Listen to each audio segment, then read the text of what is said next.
Enhancing Soft Skills and Personality Development Part 1. Let's begin this presentation with two questions. The first one is, why do companies want to recruit people with good soft skills? The answer is because workers with good soft skills can help companies achieve higher levels of efficiency and productivity. A person with good soft skills has the ability to communicate with prospective clients, mentor co-workers, lead a team, negotiate a contract, follow instructions, and get a job done well and on time. And that is the reason employers look for a balance of hard skills with emphasis on soft skills when making hiring decisions. Another question, but before that, dear students, another question for you based on my experience of working with students of textile design, commercial art, beauty culture, interior decoration and modern office management departments at GWPC Gandhinagar and presently at GWPC Sanganer. Another question is that we have to look for the answer is, why do you need to acquire soft skills? Because good command over verbal and non-verbal soft skills is crucial. Firstly, to get you recruited. Secondly, to build up your professional reputation, to accelerate your career graph, and to boost your performance. So now coming back to the presentation, enhancing soft skills and personality development, which will be in two parts. The topics that will be covered are oral presentation skills, informal and formal meetings, communication technique tips in this presentation, and part 2 we will look at symposium, that is participation in formal, informal meetings and interviews, group discussions, oral presentation and extempore about oneself, describing a place, person, describing a picture. Now these two presentations broadly cover the communication skills syllabus of part 2 and part 3 of modern office management diploma course at GWPC in Rajasthan. First of all, let's look at communication skills. Communication is the exchange of information or ideas. It is the art or act of expressing a message in a way that allows to understand. And communication takes place when the sender has a message to be communicated and has a purpose to communicate the message. And effective communication involves using appropriate voice and body language, understanding the situation and the people involved in it, understanding the message being communicated, and responding appropriately. These are the skills that you have to acquire in the soft skills area. First of all, verbal communication.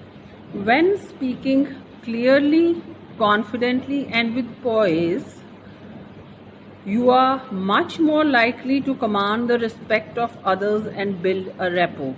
This is particularly important in formal interactions.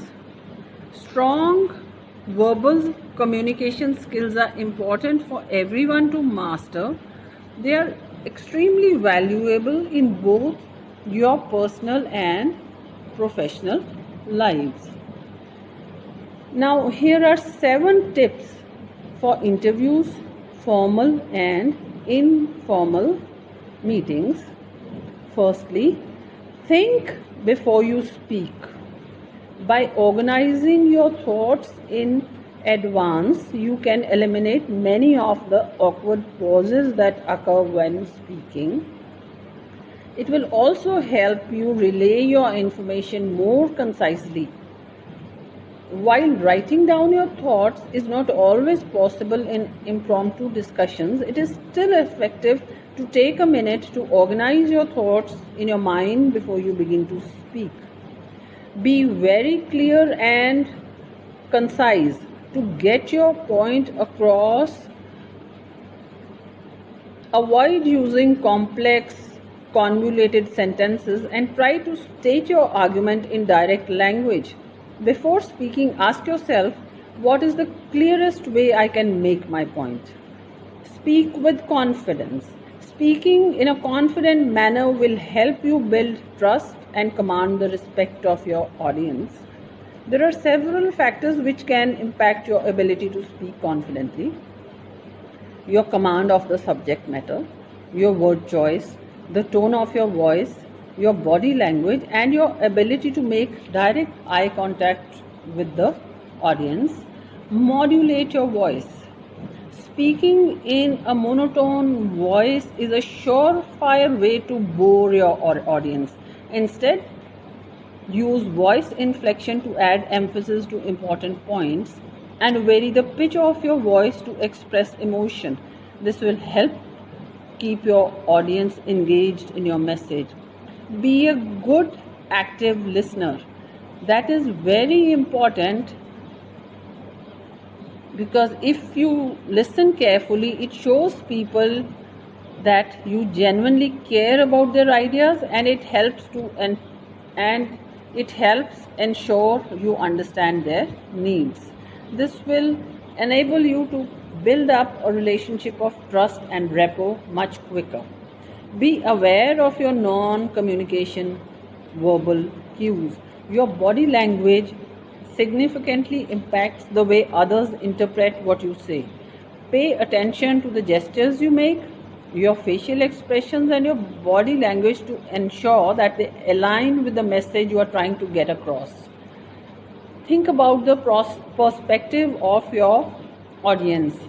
Just because you have a strong command of the topic doesn't mean the people you are speaking to have the same knowledge as you. Try to think about how someone else will understand what you are trying to communicate, particularly if they lack the technical knowledge about a subject that you possess. Next, we come to a very important part of soft skills, that is body language. To understand that and to use that skill for advancing your personality. Body language is the unspoken element of communication that reveals our true feelings and emotions. Our gestures, facial expressions, and posture. Most of the communication happens without conscious awareness. When we are able to read these signs, we can use it to our advantage. For example, it can help us to understand the complete message of what someone is trying to say to us, and to enhance our awareness of people's reactions to what we say and do. We can also use it to adjust our own body language so that we appear more positive, engaging, and approachable. For example, if someone is exhibiting one or more of the following behaviors, he will probably be disengaged, disinterested, or unhappy. Look at the figure. If arms are folded in front of the body, minimal or tense facial expression, body turned away from you, eyes downcast, maintaining little eye contact, this means this is negative body language, which includes all these: folded arms, tense facial expression, body turned away, poor eye contact. And positive body language cues include open body position, as you can see in the second picture, arms unfolded, open, upright posture, relaxed and open facial expression, arms hanging relaxed by the sides, regular eye contact. Now we come to a list of 7 techniques that are very important for informal and formal meetings. Informal setup, all of you are used to, but the formal setup, you have to be very careful that it follows these steps. The first one is greeting. Second, asking and giving permission. Third is introduction, introducing yourself, making a request, offering help, giving instructions and directions. And then finally the closure. If you are aware of these steps and the sentences that you have to use for each of these steps, you will be full of self-confidence when you interact at formal meetings. First of all, let us look at greeting. What are the ways to say hello to people?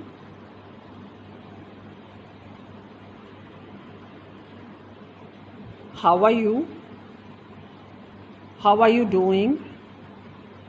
Long time no see. What's going on? And then there's some formal ways. Good evening. How have you been? How is everything?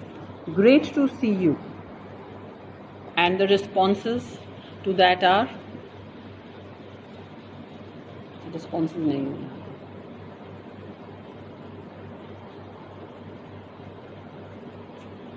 Now the greetings for different occasions. Congrats, congratulations, well done, Merry Christmas, good luck, all the best for your exams. Now when we go and meet somebody or we are interacting in a formal setup, one can be tongue-tied, one can be lacking in confidence, till you know that these are the sentences that you have to use. Can you spare 2 minutes? Yes, of course. May I talk to you? Sure, go ahead. May I come in? Okay. Can you please help me with this? Yes, I guess so. Could you please open the door for me? No problem. Do you mind if I watch television? Sure, go ahead. So these are the various sentences you can use to ask permission and then for granting of. Next comes introducing oneself. And for that you can use sentences like, I'd like to introduce myself. I am Tina Chaudhary. My name is Tina Chaudhary and I am from this. Hi, I am. These actually are from the most formal to the informal. And when you are introducing or when somebody is introducing to you, you can respond by pleased to meet you, nice to meet you, nice meeting you, good to see you, it's a pleasure meeting you. And when you are introducing another person, then you always give the introduction of the more senior person first, followed by the introduction of the junior one. This is so and so. I would like to introduce Mr. Gupta from USA. Here is my friend from school days, Nikhil. I feel privileged and honored to introduce the principal of our institute. And responding to a meeting is pleased to meet you, nice meeting you too, glad to meet you. Now, when you have to make a request, supposing you go to the bank, hospital, or any other office, you have to make a request. You can use sentences like, please help me. Can you help me? Could you please guide me? Do you mind helping me? Would you please mind helping me out with this work? And the positive response would be sure, of course, certainly, in a minute. And the negative response can be I'm sorry, I can't, I'm afraid I can't, because. Then when you're offering help to others, you can use sentences like, can I get you something? Some tea, coffee? Shall I help you with your project or your homework, etc.? Would you like to drink some coffee? Do you want me to have a look at your project? I would be glad to help you. I'd like to know how I can help you. I'm happy to be of service. And then accepting their help, you can use sentences like, yes, please, I'd love to. If you don't mind, thank you, that would be great. I would like it very much, thank you, that would be nice.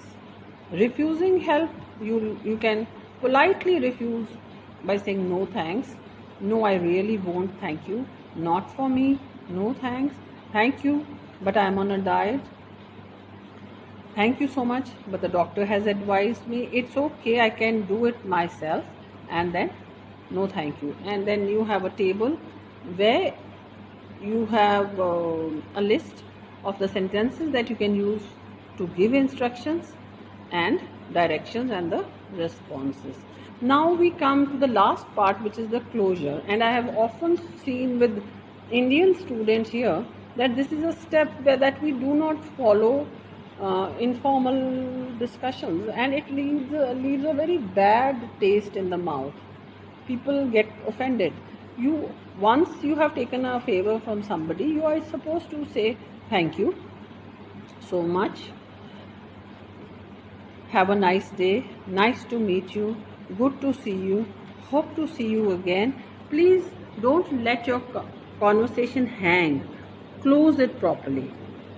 And if you have to excuse yourself, you have sentences like, sorry, I have to go now, I'll talk to you later, goodbye, see you another time. And the responses, of course, are given in the table. Yes, of course, sure, so long, take care. Now, these were a few tips on how you can conduct yourself in formal meetings. I hope it was beneficial for you. And yes, your queries and questions are welcome. Please contact me on my email chandigarh233@gmail.com, and we'll continue with this in the next presentation. Thank you.